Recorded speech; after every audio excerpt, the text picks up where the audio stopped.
C'est au chapitre 1059 de One Piece que nous avons appris à quoi consistait le projet SSG, sort à fait des clones génétiques augmentés avec le pouvoir de Lunaria. Mais comment Vegapunk a-t-il parvenu à pouvoir réaliser cela?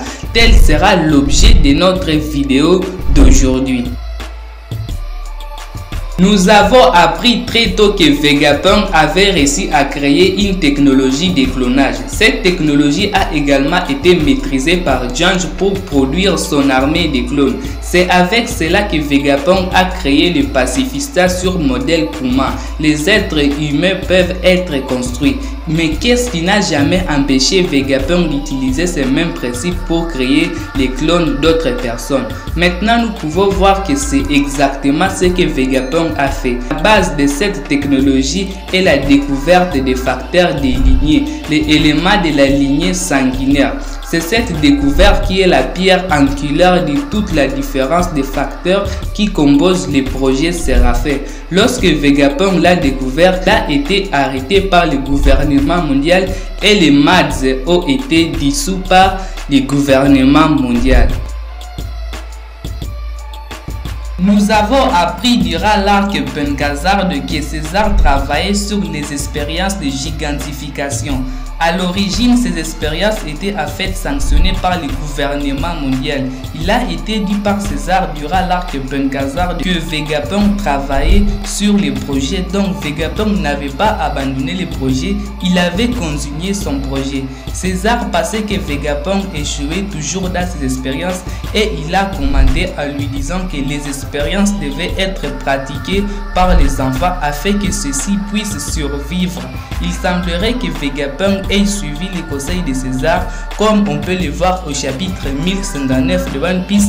Les séraphins sont en fait des enfants. Cependant, il y a un détail que César ne savait pas, mais ce détail-là était connu par Jange ainsi que par Vegapunk. César pensait qu'il était impossible de faire grandir des êtres humains à partir de zéro, mais Jange, lui, il nous a prouvé le contraire. Donc si Jange a réussi, Vegapunk aussi pourra réussir à regarder l'évolution des séraphins qui pourra se produire durant le futur. Donc on les verra certainement évoluer tout comme Jange l'avait fait. Cela nous amène au troisième facteur du projet Séraphin, l'augmentation génétique. Il s'agit d'un facteur d'expérience qui utilise les facteurs de lignage comme clé pour que ça puisse fonctionner. Nous avons vu à travers les germas qu'il était possible de modifier les codes génétiques de sujets test. Il est à noter que les pouvoirs des germas ressemblent à ceux d'autres races. Bien sûr, nous savons maintenant que Sanji a le facteur de lignage de Lunaria. Il semblerait que Neji puisse avoir les facteurs de lignage de Minx puisque celui-ci utilise l'électro. Nous savons donc par le germa et par Sanji que l'augmentation génétique est possible. Mais d'où vient cette connaissance? Cela nous ramène aux expériences sur Kaido et King que Vegapunk a fait au laboratoire d'origine sur Penkazard. Bien sûr, nous savons déjà bien que les expériences sur Kaido a été utilisées pour produire un fruit du démon artificiel, mais nous n'avons pas prêté d'autant d'attention aux expériences sur King. À part ça que l'installation sur Penkazard avait été détruite, mais en réalité les expériences ont tous survécu. Nous pouvons donc maintenant voir que les expériences sur Kaido et sur King étaient également des applications du principe du facteur des lignées et l'une de ces expériences a jusqu'à présent été mise en œuvre dans les projets Séraphin. L'utilisation des mêmes méthodes que le germa, Vegapunk a réussi à pouvoir augmenter les facteurs génétiques. Fait intéressant, cela montre clairement qu'il y a encore une expérience qui n'a pas encore été mise en œuvre dans les projets Séraphin, les fruits du démon artificiel. Auparavant, le groupe de recherche du docteur Vegapunk avait réussi à pouvoir créer un fruit du démon artificiel comme celui de Kaido, mais il pensait que celui-ci était totalement un échec. Les CP0 étaient récemment à Wano Kuni et ils ont appris que ces fruits du démon n'étaient pas un échec et la plupart du CP0 ont été anéantis. Donc il est impossible à ce que cette information puisse parvenir au gouvernement mondial. C'est ainsi qu'il y a un autre personnage Qui a vu Momonosuke à forme de dragon qui est l'amiral Ryugyu? Oui, je sais, on l'a chassé. Celui-ci pourra effectivement apporter cette nouvelle au gouvernement mondial, disant que ce fruit du démon n'a jamais été un échec et que ce fruit du démon c'est totalement une réussite. Ainsi, ils pourront appliquer les mêmes principes que celui de Kaido qu'ils vont appliquer sur de nouvelles personnages. Bien que le pacifista à l'origine a une technologie imitant les pouvoirs de Kizaru, ce n'était pas à fait une application du fruit du démon. Il est seulement maintenant possible que les groupes de travail du Dr Vegapunk sachent que leur projet avait été une réussite et ils pourront effectivement nous montrer la prochaine étape.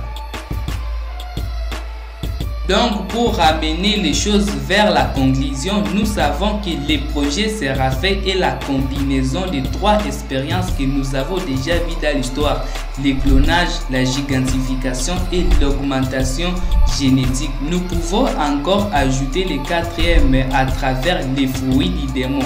Cependant, avant de conclure, considérons quelque chose de très intéressant. D'où Vegapunk a-t-il puisé l'inspiration du projet Séraphin? Nous avons déjà vu les cyborgs avec des ailes dans l'histoire, à ma connaissance uniquement dans la covert de Nerf, car il est allé dans la ville linéaire Bilkan. Ces robots cinématiques s'appellent automates et les personnes célestes les ont créés pour une raison inconnue.